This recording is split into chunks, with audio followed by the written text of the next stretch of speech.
Nord-Kivu sous tension, bombardement Walikale, crise du PDDRSS et lumière retrouvée à Bukavu. Yubi Media officiel analyse et décrypte des informations. Aujourd'hui, dans la nuit, les ciels de Walikale s'est embrasé des bombes. Un silence officiel, c'est le fait plus fragile, mais au Nord-Kivu, la démobilisation des groupes armés s'enlise dans une crise salariale des 36 mois. Les Congos contre ombre et lumière, voici donc notre analyse aujourd'hui. Mais mesdames et messieurs, avant de commencer, je vais vous demander tout simplement d'aller, encore une fois, vous abonner massivement à notre chaîne, n'est-ce pas? Et si c'est la première fois, mesdames et messieurs, nous sommes bien ravis de vous accueillir.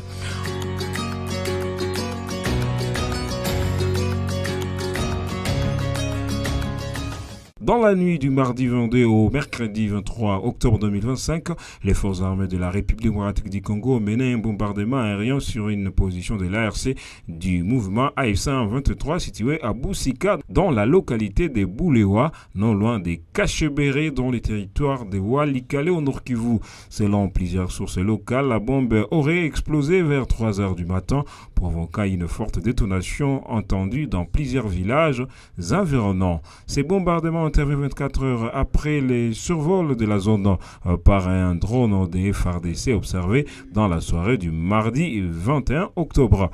Ces derniers jours, l'armée congolaise a intensifié des opérations aériennes contre les positions de l'AF123 dans le territoire de Massissi et dans les Walikale. Ces bombardements interviennent dans un contexte de tensions croissantes alors que le cessez-le-feu ici du processus de Doha semble de plus en plus fragile. Le mouvement F123 a, dans un communiqué récent, dénoncé ces attaques qualifiées de violations flagrantes de cessez-le-feu, accusant Kinshasa de saboter les efforts de paix.